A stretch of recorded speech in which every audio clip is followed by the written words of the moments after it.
Hello, hello, hello, y'all. What's up? This is your girl Shima on Help Me Out. Hope y'all have been having an amazing week and weekend and all that other good jazz. But I just want to stop in today. Talk about the relationship between being a blessing to people and having some of your personal issues resolved all at the same time. Okay, all at the same time. So, I'm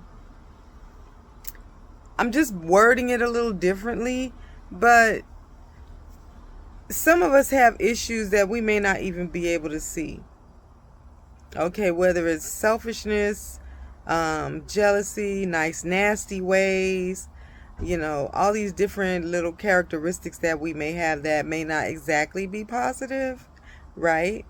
But being a blessing to others dissolves that jealousy, competition, insecurities, different things like that. So, I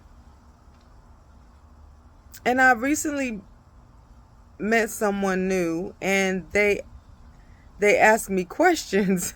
Okay, and so as I explain these questions, I assume it makes sense to people as I give my answer, my responses, but they want to know how I became so kind-hearted, how I became so disciplined.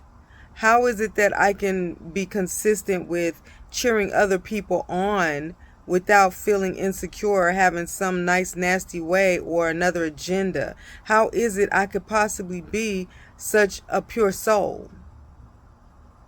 Kind of deep, isn't it? The answer to that is Christ. Yeshua Yahaya, the Bible. Learning those biblical principles and applying it, God says to do that for a reason. And when you actually walk by that word, it causes your whole everything to line up and look beautiful. So your inside matches your outside, vice versa. So what I want to share with you guys is walk by the Beatitudes. Walk by those biblical principles.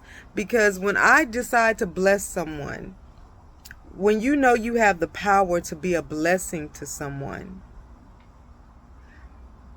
what is the thing that's going to stop you from being a blessing because it's going to give you recognition, or it's going to make you feel like you helped somebody that was lesser than you, which actually is still self-centered, okay, and fascist a little bit. But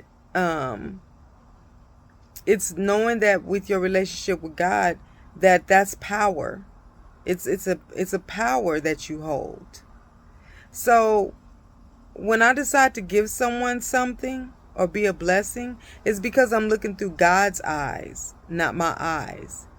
When I see a person, if you ever were to meet me in person and I saw you in person and we speak, and it doesn't have to be about anything significant, but if we speak and I'm picking up on things, I can see you through God's eyes. I can see what God sees when he sees you and deals with you. And because I know what God is, how he views you, I can choose to be a blessing to you or not. I can choose to use my knowledge, my power, my authority, my giftings to bless you because I see what the Lord sees in you. And so that's the point you guys need to get to. Number one is look at people through God's eyes. Look at humanity through God's eyes. Because you've heard me say plenty of times, I do not like people. I don't like dealing with them, their issues or any of that. But I'm here as a life coach, and I'm here doing this personal development because I get questions like what I just explained to you. I get questions like that often. Okay. And so that's why I do personal development and premarital life coaching. So take a pause here, click like, subscribe, all that good stuff. And If you need coaching services or you would like to sign up with coaching services with me, please shoot me a message. Go to my website, futuremepro.com. Everything's in the description. Hit me up on the contact list and we will get you started on that. But yes, so when I see that, and it could be anything. It could be anything. It could be, I can see something that needs to heal your spirit, your mind, your body, or your soul. And I know the giftings that I carry. And I will give that to you, that person, without any expectation back in return. Because I literally did not do it to get anything back in return. I did it to be pleasing to the Lord because I see what He sees when He looks at you. And when I bless you like that, He's happy. And you're happy. And I like to see you happy. I like to see what God did with that person. I like to see if I was correct in what I saw and what I heard, and if my actions were correct, because that builds my relationship with God. That builds my understanding of the power and authority I hold. So when I give things to a person, I'm not giving it for recognition. And you shouldn't be giving it for recognition. You should be giving it to get closer to God. You should be giving it to work on your development and identity of who you are in the spirit. What power and authority you hold in the spirit. How can you change and impact somebody's life? Not just in the physical, but that transmutes into the natural, the spiritual. You see what I'm saying? So people want to know, I'm not jealous because I'm not. I'm content with growing in my spiritual giftings. I'm content with hearing the Lord and trying to learn and see if I'm getting this right. As I operate in prophetic utterances, I'm more interested in that versus somebody giving me praise and recognition. Yes, I'm glad if you acknowledge that I was correct and that was what you were praying about and that was what you needed from the Lord. And yes, I do need confirmation from you, but I didn't do that for that. So that's the point you guys need to get to. Why did you do that? Was it really about you or them? Or was it about the Lord? Was it about you building that? So if you simply walk on a true, authentic relationship with God, that is what helps you develop to make your inside match your outside appearance. That's why I don't get jealous. Because I know who I am. That's why I don't need to be in competition. Because I know I walk in power. The power to bless or to curse. The power to lift or destroy. My power is strong. And if you're walking in spiritual authority, you know your power is strong. And even if it's physical, like some of my cousins that like to lay hands, they be wanting to lay hands on people that's a little slow. And I'll be telling them, look, especially some of the Caucasian people, I'll be like, look, you can take them out. They like to play these little nice, nasty mind games and all that stuff, and we not with the games. I'm like, but they may not know that. You don't have to let them know that you can beat them down. You really don't have to let them know. Just let it pass. Because when you let it pass, that's when your strength shows up.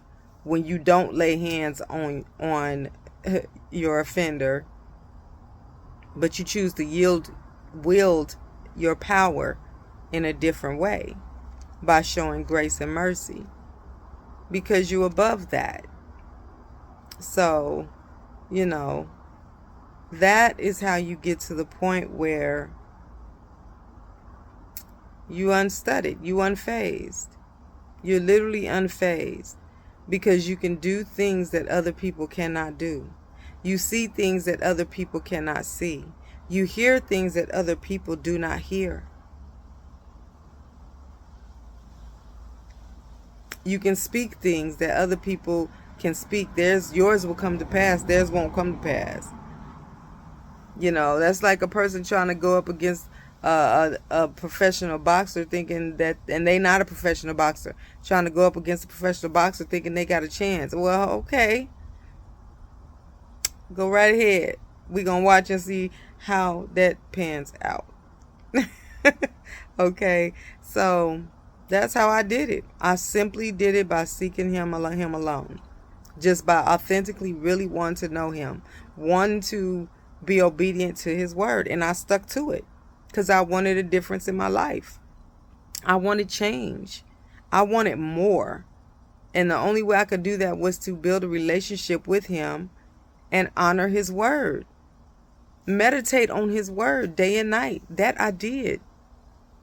Sacrifice and die to my flesh and the things that I want. That I did. Give him praise and worship as I enter his praise. Then thanksgiving in my heart, make my requests made known unto him. I did. Raise your children in the way in which they would go, then they would never part from it. I did. I did. All them proverbs, I did.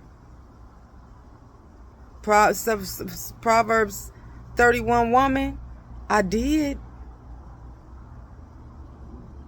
I did. Honor their mother and father. I did. You see what I'm saying? And most people can't sit on and say, I did. Most people can't say, I said, yes, Lord. I said, yes, Lord. I said, yes, Lord. I said, yes, Lord. Most people can't do that. And they sitting up in the church. Most people can't do that. But I did. I did. I did. I submitted to authority. I did. Humble yourself. I did. Seek wisdom, understanding, knowledge. I did. You see what I'm saying? Can you say, I did? I did. I did.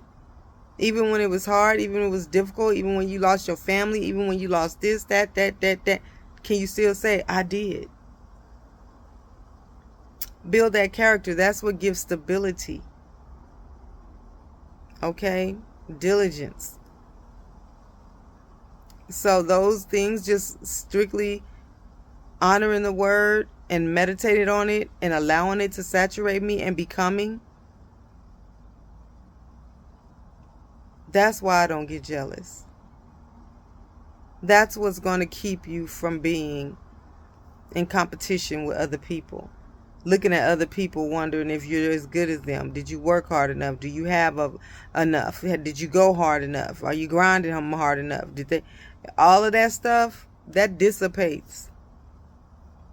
It dissipates. Understand God. Understand your purpose and your calling.